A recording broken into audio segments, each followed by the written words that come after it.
Hello friends, जय हिंद।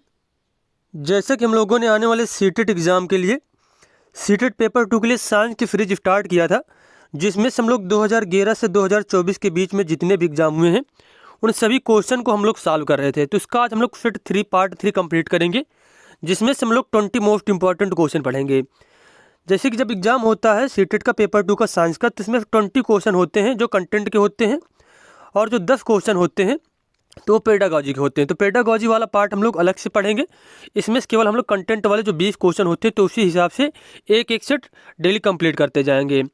और अगर आपको वीडियो अच्छा लगे तो चैनल को सब्सक्राइब करें, वीडियो को लाइक करें, कमेंट करें। और जो लोग इंटरेस्टेड हैं तो पिछले वीडियो भी देख सकते हैं। CTET previous year question paper के नाम से 2025 के नाम से इस प्लेलिस्ट बनाई गई है। तो चलिए देखते हैं, पहला प्रश्न यहाँ पे दिया गया है। अब जैसे कि यहाँ पे पहला क्वेश्चन दिया गया है, निम्नलिखित में से कौन से पादप रोग या फिर कौन सी बीमारी जीवाणुओं द्वारा होते हैं? गेहूं में घुन लगना, गेहूं का किट, सिट्रस टैंकर, भिंडी की पीत, सिरा किरमीर। तो यहाँ पे पूछा गया जीवाणुओं के द्वारा होने वाले रोग कौन से हैं, तो इसका आंसर हो जाएगा सिट्रस टैंकर। यहाँ पे जो है वह जीवाणु के द्वारा होने वाला रोग है इनमें से। तो यहाँ पे बी ऑप्शन सही हो जाएगा, केवल बी यहाँ पे करेक्ट दिया गया है। अब यहाँ पे इसकी व्याख्या में बताया गया है, सिट्रस टैंकर नामक पादप रोग, व्याधि, बीमारी जीवाणु द्वारा होते हैं। सिट्रस टैंकर एक ऐसी बीमारी है जो सिट्रस प्रजातियों के पादपों को प्रभावित करती है, जो बैक्टीरिया जेंथोमोनास एक्सोनोपिडस के कारण होती है। एक्सोनोपोडिस एक ग्राम ऋणात्मक बैक्टीरिया है। अधिकांश रोगजनक बैक्टीरिया ग्राम ऋणात्मक समूह से संबंधित होते हैं। जेंथोमोनास पौधों की पत्तियों, तने और फलों को नुकसान पहुंचाता है। नींबू, संतरे और अंगूर सहित खट्टे फलों वाले पेड़ों में इस जीवाणु द्वारा संक्रमण होता है। तो अगर पूछ लिया जाए कि सिट्रस टैंकर नामक बीमारी जो है कौन से जीवाणु के द्वारा होती है, तो जेंथोमोनास एक्सोनोपोडिस के द्वारा। और कौन सी प्रजाति के फलों में होती है? जो खट्टे पदार्थ ज़्यादातर होते हैं, तो उन फलों में ज़्यादातर ये बीमारी फैलती है। साथ साथ में ये नाम भी आपको याद रखना है, जैसे कि नींबू हो गया, संतरा हो गया, अंगूर हो गया। अब यहाँ पे दूसरा क्वेश्चन दिया गया है, उस समुच्चय को ढूंढिए जो कि कॉलम ए में पादपों का उनके द्वारा प्रदर्शित अलैंगिक जनन की विधि के साथ सही प्रकार से सुमेलित करता है। यहाँ पे कॉलम ए दिया गया है, यहाँ पे कॉलम बी दिया गया है। तो यहाँ कॉलम बी में जो दिया गया है ये अलैंगिक जनन की विधियाँ दी गई हैं, और यहाँ पे पादप दिए गए हैं कि कौन सा पादप जो है कौन सी विधि द्वारा अलैंगिक जनन प्रक्रिया को पूर्ण करता है। तो यहाँ पे जैसे कि गुलाब हो गया, यहाँ पे गुलाब जैसे कि हो गया, तो गुलाब कौन सी प्रक्रिया के द्वारा जनन करता है? तो कायिक प्रवर्धन के द्वारा। इसको 5वां नंबर से मिला देंगे, कायिक प्रवर्धन के द्वारा। गुलाब कायिक प्रवर्धन हो गया। ईस्ट या फिर खमीर, खमीर करता है किसके द्वारा? मुकुलन के द्वारा। किसके द्वारा? मुकुलन के द्वारा। फर्न या फिर जो पर्णांग होते हैं वह करते हैं बीजाणु रचना के द्वारा। किसके द्वारा? बीजाणु रचना के द्वारा। और स्पाइरोगारा जो होता है, स्पाइरोगारा कौन सी प्रक्रिया के द्वारा? खंडन के द्वारा जो है अलैंगिक जनन प्रक्रिया अपनाता है। तो इसके अनुसार यहाँ पे पहला ही ऑप्शन सही दिया गया है। ए का 5वां हो जाएगा, बी का फर्स्ट हो जाएगा, सी का सेकंड और डी का थर्ड हो जाएगा। तो यहाँ पे ए ऑप्शन हमारा सही दिया गया है। और ये सभी पॉइंट आपको याद रखें। देखो सारे क्वेश्चन जो है ये सीटेट एग्जाम में 2024 में 21 जनवरी 2024 को जो एग्जाम हुआ था तो इसमें पूछा गया था। तो सारे क्वेश्चन जो है, जितने भी क्वेश्चन हम लोग कंप्लीट करेंगे तो सारे प्रीवियस ईयर क्वेश्चन हैं। और साथ साथ में जब हम लोग इसकी व्याख्या करते हैं तो जितने भी नए क्वेश्चन इनसे बन सकते हैं वो भी हमारे कंप्लीट हो जाते हैं। अगला क्वेश्चन दिया गया है, निम्नलिखित में से उन जंतुओं का समुच्चय कौन सा है जो सभी बाह्य निषेचन को दर्शाते हैं? मुर्गी, छिपकली, तितली, छिपकली, तितली, मेढक, तितली, मेढक, मछली, मेढक, मछली या फिर स्टारफिश। तो यहाँ पे उन समुच्चय का, जंतुओं का समुच्चय बताना है जो सभी बाह्य निषेचन को दर्शाते हैं। बाह्य निषेचन वो दर्शाते हैं जो ज़्यादातर जल में रहते हैं। तो इसके अनुसार यहाँ पे डी ऑप्शन करेक्ट हो जाएगा हमारा। मेढक, मछली और स्टारफिश जो है ये बाह्य निषेचन को दर्शाते हैं। अब देखो यहाँ पे बताया गया है, बाहरी निषेचन जलीय आवासों में रहने वाले जीवों में सबसे आम है, जहाँ अंडे और शुक्राणु दोनों पानी में छोड़े जाते हैं। शुक्राणु के अंडे तक पहुँचने के बाद निषेचन की प्रक्रिया शुरू होती है। मेढक मछली स्टारफिश अपने अंडे को पानी में छोड़कर और स्रावित अंडों के ऊपर शुक्राणुओं को छोड़कर बाह्य रूप से प्रजनन करते हैं। मादा शरीर के बाहर होने वाले निषेचन को बाह्य निषेचन कहते हैं। उसके बाद क्वेश्चन हमारा है, ए और बी अपने हार्मोन्स तब स्रावित करते हैं जब उन्हें ग्रंथि सी से आदेश प्राप्त होता है। निम्नलिखित में से कौन सा क्रमशः ए, बी और सी हो सकता है? अग्नाशय अधिवृक्क या फिर एंड्रेलिन ग्रंथियां, थायराइड ग्रंथि, थायराइड अधिवक्र या फिर एंड्रेलिन ग्रंथियां, पीयूष, वृषण अंडाशय थायराइड, पीयूष अग्नाशय थायराइड। तो यहाँ पे ए, बी और सी में भरना है। तो इसका करेक्ट आंसर हो जाएगा थायराइड और अधिवृक्क ग्रंथियां। यहाँ पे ए और बी में भरेंगे। थायराइड और अधिवृक्क ग्रंथियां अपने हार्मोन तब स्रावित करती हैं जब उन्हें पीयूष ग्रंथि, यहाँ पे सी की जगह पे भरेंगे, पीयूष से आदेश प्राप्त होता है। तो ए, बी, सी कौन से हो जाएंगे? थायराइड, अधिवृक्क और पीयूष। तो यहाँ पे हमारा बी वाला ऑप्शन बिल्कुल ही सही दिया गया है। अगला क्वेश्चन यहाँ पे दिया गया है, उस समुच्चय की पहचान कीजिए जो द्विलिंगी पुष्पों या फूलों को उत्पन्न करने वाला पादपों से बना है। खीरा, पपीता, गुलाब, सरसों, गुलाब, पिटूनिया, मक्का, खीरा, पिटूनिया, मक्का, पपीता, सरसों। तो बात की जाए द्विलिंगी पुष्पों के जोड़े की यहाँ पे, तो बी ऑप्शन करेक्ट हो जाएगा। सरसों, गुलाब और पिटूनिया यहाँ पे जो है द्विलिंगी पुष्पों के अंतर्गत आते हैं। अब जैसा कि यहाँ पे बताया गया है, द्विलिंगी पुष्प वे पुष्प हैं जिनमें नर और मादा दोनों प्रकार के यौन अंग पाए जाते हैं। जैसे कि सरसों, गुलाब और पिटूनिया क्या है? द्विलिंगी पुष्पों को उत्पन्न करते हैं। वहीं बात की जाए, जैसे कि ये पेपर में पूछे भी गए हैं कि एक लिंगी पुष्प के अंतर्गत कौन कौन से आते हैं, तो खीरा, पपीता और मक्का एक लिंगी पुष्पों को उत्पन्न करते हैं। ये भी पॉइंट आपको याद रखना है। आप लोग चाहें तो नोट्स बना सकते हैं एक बार में, क्योंकि इतनी सारी चीज़ें नहीं याद हो पाएंगी, या फिर दोबारा आप यूट्यूब देख सकते हैं। अब यहाँ पे नेक्स्ट क्वेश्चन दिया गया है, निम्नलिखित में से कौन सा या फिर कौन सा कथन जीवित जीवों की कोशिकाओं के संबंध में सही है? सभी सूक्ष्मदर्शी सूक्ष्म होते हैं तथा इन्हें नग्न आंखों से नहीं देखा जा सकता। तो बिल्कुल एक गलत ऑप्शन दिया गया कि सभी सूक्ष्मदर्शी सूक्ष्म होते हैं तथा इन्हें नग्न आंखों से नहीं देखा जा सकता। सभी की कोशिका भित्ति होती है, यह भी ऑप्शन गलत दिया गया कि सभी की कोशिका भित्ति नहीं होती है। सभी की केंद्र की झिल्ली होती है, यह भी गलत है, सभी की केंद्र की झिल्ली भी नहीं होती है। सभी की कोशिका झिल्ली होती है। देखो, सभी की कोशिका भित्ति नहीं होती है, लेकिन जीवित जीव जो होते हैं उनकी कोशिकाओं के बारे में जो कथन सही यहाँ पे पूछा गया है, तो यहाँ पे डी ऑप्शन केवल सही दिया गया है। सभी की कोशिका झिल्ली होती, क्या होती है? सभी की कोशिका झिल्ली जरूर होती है। तो यहाँ पे हमारा डी ऑप्शन करेक्ट दिया गया है। तो इसके अनुसार हमारा जो है ए ऑप्शन करेक्ट हो जाएगा, केवल डी ऑप्शन यहाँ पे सही दिया गया है। अब जैसे कि बताया गया है यहाँ पे, जीवित जीवों की कोशिकाओं के संबंध में सही कथन केवल डी है, अर्थात सभी की कोशिका झिल्ली होती है। कोशिका झिल्ली एक जैव झिल्ली है जो कोशिका के आंतरिक भाग को बाह्य वातावरण से पृथक करती है और पदार्थों के प्रवेश निष्कासन में महत्वपूर्ण भूमिका निभाती है। अब जैसे कि बताया कि कथन ए क्यों गलत है, क्योंकि कुछ पादप कोशिकाएं माइक्रोस्कोपिक होती हैं और इन्हें नग्न आंखों से देखा जा सकता है। मतलब सभी कोशिकाएं जो होती हैं सूक्ष्म नहीं होती, उन्हें बिना नग्न आंखों होती हैं और इन्हें नग्न आंखों से देखा जा सकता है। मतलब कुछ को जो है देखा जा सकता है और कुछ को माइक्रोस्कोप की सहायता से देखा जा सकता है। तो सभी यहाँ पे लगा तो गलत हो जाएगा ये। कथन बी क्यों गलत है, क्योंकि जंतु की कोशिकाओं में कोशिका भित्ति नहीं होती है। जंतुओं की कोशिकाओं में जो कोशिका भित्ति नहीं होती है, यह कहाँ पे होती है? यह होती है पादपों की कोशिकाओं में। उसके बाद कथन सी क्यों गलत है, क्योंकि प्रोकैरियोटिक कोशिकाओं में केंद्र की झिल्ली नहीं होती है। क्या है? प्रोकैरियोटिक जो कोशिकाएं होती है उनमें केंद्र की झिल्ली नहीं होती, इसलिए यहाँ पे सी ऑप्शन भी गलत हो गया। अगला प्रश्न दिया गया है, निम्नलिखित में से किन कोशिका अंगकों में स्वयं का डीएनए अंतर्विष्ट है? लवक, या फिर इसे प्लेस्टिड कहा जाता है, सूत्रकणिका माइटोकॉन्ड्रिया, नाभिक न्यूक्लियस और रिक्तिका।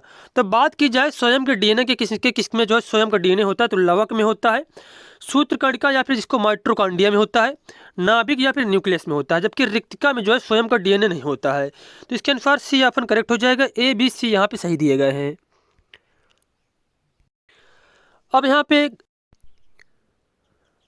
नेक्स्ट क्वेश्चन दिया गया है, निम्नलिखित अनुच्छेद को पढ़िए तथा उस शब्द समूह वाले विकल्प का चयन कीजिए जो कि सही प्रकार से दिए गए क्रम में रिक्त स्थान को भरे।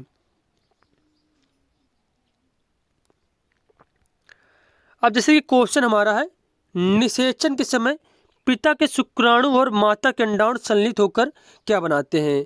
तो निषेचन के समय पिता के शुक्राणु और माता के अंडाणु संलित होकर युग्मनज बनाते हैं। और जैसे कि इनमें 3 ऑप्शन में युग्मनज दिया है, पहला क्या हो जाएगा? युग्मनज हो जाएगा। इनमें से देखते हैं कौन सही होगा। पिता के शुक्राणु और माता के अंडाणु संलित होकर युग्मनज बनाते हैं, जो कि बारंबार विभाजित होकर कोशिकाओं के गोले में बदल जाता है। कोशिकाएं विभिन्न अंगों और ऊतकों में परिवर्धित होने लगते हैं। इस विकसित होती संरचना को यक्ष कहते हैं। तो मतलब यहाँ पे पूछा गया, इस विकसित होती संरचना को क्या कहा जाएगा? भ्रूण कहा जाएगा। इनमें से भ्रूण किसमें से है? भ्रूण इसमें से है, तो यही ऑप्शन सही हो जाएगा। लेकिन हम लोग पूरा क्वेश्चन पढ़ते हैं यहाँ पे। इस विकसित होती संरचना को भ्रूण कहते हैं, जो कि वायु की दीवार में रोपित होता है, मतलब गर्भाशय की दीवार में रोपित हो जाता है। एक्स की वह अवस्था, अर्थात भ्रूण की वह अवस्था जिसमें सभी शारीरिक भागों की पहचान हो सके, वह क्या कहलाता है? वह गर्भ कहलाता है। जेड में क्या भर देंगे हम लोग? गर्भ कहलाता है। तो यहाँ पे बी ऑप्शन हमारा बिल्कुल ही सही हो जाएगा। नेक्स्ट क्वेश्चन दिया गया है, उस समुच्चय की पहचान कीजिए जिसमें अनियत तापी जीवों को समाविष्ट किया गया है।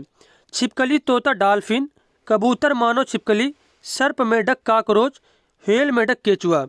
तो अनियत तापी इसमें से जीव कौन से हैं? सर्प, मेढक और काकरोच। सर्प, मेढक और काकरोच। अब बात की जाए अनियत तापी जीवों की। अनियत तापी जीव ऐसे जीव होते हैं जो आसपास के तापमान के अनुसार अपने शरीर के तापमान को नियंत्रित करने में सक्षम नहीं होते। इनके शरीर का तापमान स्थिर नहीं होता है। अनियत तापी जीव में सरीसृप, उभयचर, मछलियाँ, कीड़े और अन्य अकशेरुकी शामिल हैं। इसलिए समुच्चय सी हमारा जो है सर्प, मेढक, काकरोच ही वह समुच्चय है जिसमें केवल अनियत तापी जीवों को समाविष्ट किया गया है। नियत तापी या गर्म रक्त वाले जीव अपने आंतरिक शरीर के तापमान को बनाए रखने का प्रयास करते हैं और बाहरी वातावरण में परिवर्तन के साथ साथ इसे बदलते नहीं हैं। उदाहरण जैसे कि पक्षी तथा स्तनधारी। अगला प्रश्न दिया गया है, निम्नलिखित में से कौन सा एक कोशिकीय जीव नहीं है? अमीबा, फफूंदी, यूग्लिना और पैरामीशियम। तो यहाँ पे फफूंद जो है यह एक कोशिकी के अंतर्गत नहीं आता है, जबकि अमीबा, यूग्लिना और पैरामीशियम ये तीनों ही एक कोशिकी जीवों के अंतर्गत आते हैं।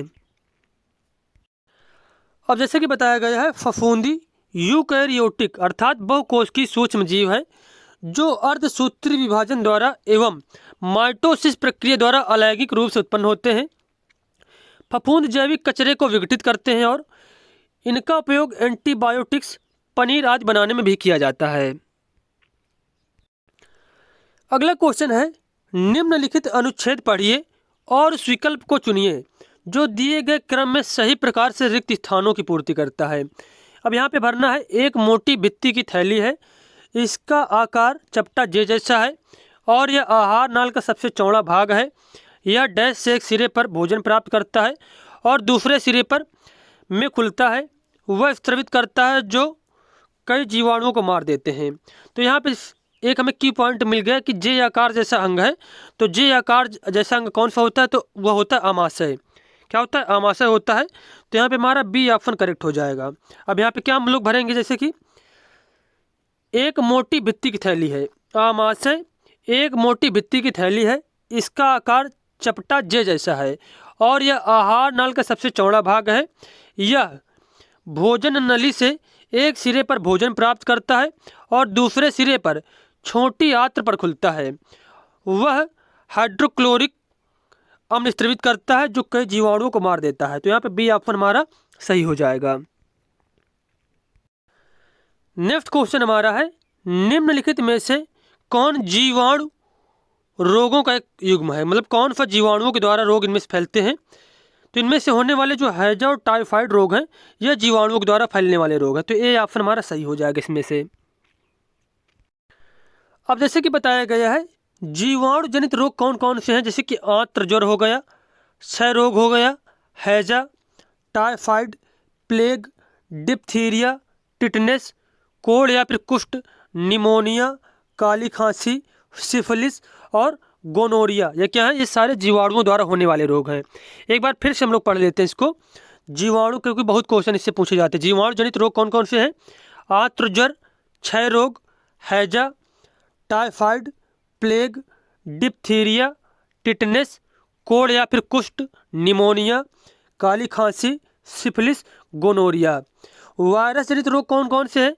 खसरा, polio, chicken pox, hepatitis, AIDS, चेचक, इन्फ्लुएंजा, डेंगू ज्वर, रेबीज, मेनिनसाइटिस, ट्रेकोमा, छोटी माता और गल्फुआ।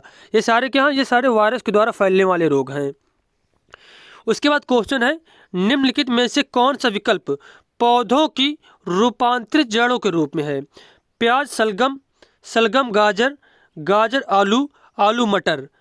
तो यहाँ पे बात की जाए कि कौन कौन से रूपांतरित जड़ों का रूप है, तो यहाँ पे सलगम और गाजर जो है रूपांतरित जड़ों का रूप है। अब जैसे कि बताया गया है, पौधों का वह भाग जो बीजों के अंकुरण के समय मूलांकर से विकसित होता है तथा प्रकाश के विपरीत लेकिन जल एवं भूमि की तरफ बढ़ता है, जड़ कहलाता है। जड़ें मुख्यतः दो प्रकार की होती हैं, मुफला जड़ एवं अपस्थानिक जड़। रूपांतरित जड़ के रूप कौन कौन से हैं? जैसे कि सलजम हो गया, गाजर हो गया, मूली, शकरकंद, चुकंदर और टेपियोका। ये सारी क्या रूपांतरित जड़ के अंतर्गत आएंगे। हल्दी, प्याज, अदरक, आलू, लहसुन, अरबी, जिमीकंद, फर्न आदि ये भूमिगत तना के उदाहरण। ये क्या है? ये जड़ नहीं होते, ये क्या है? तने के उदाहरण होते हैं। अगला प्रश्न दिया गया है, निम्नलिखित कथनों को ध्यानपूर्वक पढ़िए और सही विकल्प का चयन कीजिए। कथन दिया गया है, मांसाहारियों की तुलना में शाकाहारी जीवों की छोटी आंत काफ़ी लंबी होती है। बिल्कुल सही दिया गया है कि मांसाहारियों की तुलना में शाकाहारी जीवों की जो छोटी आंत होती है बहुत ज़्यादा लंबी होती है। कारण बताया गया है, मांस की अपेक्षा सेलुलोज को पचाना अधिक कठिन है। तो यह भी कारण सही दिया गया है और इसकी व्याख्या भी कर रहा है, क्योंकि मांस के अब यहाँ पे क्योंकि लगा के हम लोग देखेंगे, जैसे कि मांसाहारियों की तुलना में शाकाहारी जीवों की छोटी आंत काफ़ी लंबी होती है, क्योंकि मांस की अपेक्षा सेलुलोज को पचाना अधिक कठिन है। तो यहाँ पे ए और आर दोनों सही दिए गए हैं और आर जो है ए की सही व्याख्या करता है। तो यहाँ पे इस पर जो ऑप्शन दिए गए ए और आर दोनों सत्य हैं और ए की आर सही व्याख्या करता है, तो यही ऑप्शन यहाँ पे सही हो जाएगा। अब यहाँ पे फिर समय भरना, यहाँ पे डैश दिया गया है, एक रक्ताभ भूरे रंग की ग्रंथि है जो उदर के ऊपरी भाग में दाईं ओर अवस्थित है। यह शरीर की वृहत्तम ग्रंथि है। अब देखो की पॉइंट मिल गया, वृहत्तम ग्रंथि। सबसे वृहत्तम ग्रंथि कौन सी होती है? यकृत होती है और इन दोनों में यकृत देखो दिया गया है, तो इन्हीं दो ऑप्शन हमारा कोई सही होगा। तो यहाँ पे हम लोग भर देंगे, यकृत एक रक्ताभ भूरे रंग की ग्रंथि है जो उदर के ऊपरी भाग में दाईं ओर अवस्थित है। यह शरीर की वृहत्तम ग्रंथि है। यह पित्त रस स्त्रवित करती है। तो यहाँ पे भी पित्त है, यहाँ पे पित्त है। यह पित्त रस स्त्रवित करती है, जिसका भंडारण कहाँ पे होता है? पित्ताशय में होता है। इसमें भी पित्ताशय, इसमें भी पित्ताशय है। तो यहाँ पे हम लोग भर देंगे पित्ताशय, यहाँ पे पित्तरस, यहाँ पे पित्तरस, यहाँ पे पित्ताशय, जिसका भंडारण पित्ताशय में होता है। और यह किसके पाचन में? वसा के पाचन में महत्वपूर्ण भूमिका निभाती। तो जिसमें से वसा होगा वही ऑप्शन सही हो जाएगा। तो हमारा बी ऑप्शन सही हो जाएगा। तो इसको फिर से एक बार देखते हैं क्वेश्चन को। यहाँ पे भरेंगे, यकृत एक भूरे रंग की ग्रंथि है जो उदर के ऊपरी भाग में दाईं ओर अवस्थित होती है। यह शरीर की वृहत्तम ग्रंथि है। यह पित्त रस स्त्रवित करती है, जिसका भंडारण पित्ताशय में होता है। यहाँ पे पित्ताशय भरेंगे और यह वसा के पाचन में महत्वपूर्ण भूमिका निभाती है। तो यहाँ पे बी ऑप्शन हमारा सही हो जाएगा। अगला क्वेश्चन दिया गया है, निम्नलिखित अनुच्छेद को पढ़िए और दिए गए क्रम में रिक्त स्थानों की पूर्ति हेतु शब्दों के सही समुच्चय पहचानिए। नर युग्मक, नर युग्मक को क्या कहते हैं? शुक्राणु कहा जाता है। जैसे इनमें दोनों में शुक्राणु दिया गया है। और मादा युग्मक को अंडाणु कहते हैं, जैसे कि अंडाणु दिया गया है। नर युग्मक शुक्राणु और मादा युग्मक अंडाणु का संलयन जो होता है उसे क्या कहते हैं? उसे भ्रूण कहा जाता है। तो यहाँ पे भ्रूण भर देंगे हम लोग।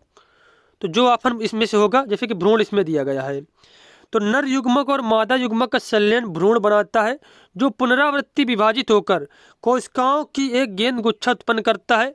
कोशिकाएं शरीर के ऊतकों एवं अंगों में विकसित होना प्रारंभ करती हैं और यह संरचना गर्भाशय में विकसित होती है। तो यहाँ पे बी ऑप्शन हमारा करेक्ट हो जाएगा।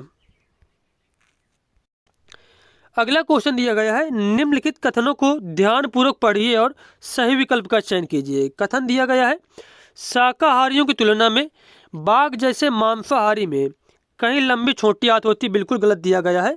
अभी हम लोगों ने पिछले क्वेश्चन में पढ़ा था कि मांसाहारियों की तुलना में शाकाहारियों की आंत जो है बहुत ज़्यादा लंबी होती है, छोटी आंत जो है। सेलुलोज की अपेक्षा मांस को पचाना अधिक कठिन है, तो ये भी गलत दिया गया है, क्योंकि मांस को पचाना आसान होता है, सेलुलोज को पचाना बहुत ही कठिन दिया होता है। तो यहाँ पे कथन ए और कारण आर दोनों ही गलत दिए गए हैं, तो यहाँ पे डी ऑप्शन सही हो जाएगा, ए तथा आर दोनों असत्य हैं। अगला प्रश्न दिया गया है, निम्नलिखित में से कौन विषाणु जनित अर्थात वायरस के द्वारा फैलने वाले रोग हैं। तो यहाँ पे पोलियो और हेपेटाइटिस ग्रुप जो दिया गया है, यह जो है वायरस के द्वारा फैलने वाले रोग हैं दोनों। अब जैसे कि बताया गया कि विषाणु जनित रोग कौन कौन से हैं, जैसे खसरा हो गया, पोलियो, चिकन पॉक्स, हेपेटाइटिस है, एड्स, चेचक, रेबीज, डेंगू ज्वर, ट्रैकोमा, गलसुआ, मेनिनमाइटिस आदि, ये सारे क्या हैं, वायरस के द्वारा फैलने वाले रोग हैं। जीवाणु जनित रोग जैसे क्षय रोग हो गया, हैजा, टाइफाइड, प्लेग, डिप्थीरिया, टिटनेस, कोड़, निमोनिया, काली खांसी आदि, ये क्या है, जीवाणुओं के द्वारा फैलने वाले रोग होते हैं, अर्थात बैक्टीरिया के द्वारा फैलने वाले रोग होते हैं। अगला क्वेश्चन है, निम्नलिखित अनुच्छेद को पढ़िए तथा दिए गए क्रम में रिक्त स्थानों को सही रूप से भरने के विकल्प का चुनाव कीजिए।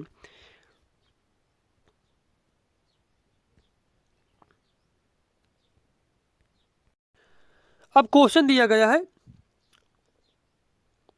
जब कोई रोगवाहक सूक्ष्म जीव हमारे शरीर में प्रवेश करता है तो भेदने वाले से लड़ने के लिए शरीर का उत्पादन करता है। शरीर किसका उत्पादन करता है? शरीर प्रतिरक्षी का उत्पादन करता है। यदि मृत अथवा शक्तिहीन सूक्ष्म जीवों को एक स्वस्थ शरीर में डाला जाता है तो शरीर इनका उत्पादन करके उससे लड़ता है और मार देता है। इस प्रकार का कार्य करता है।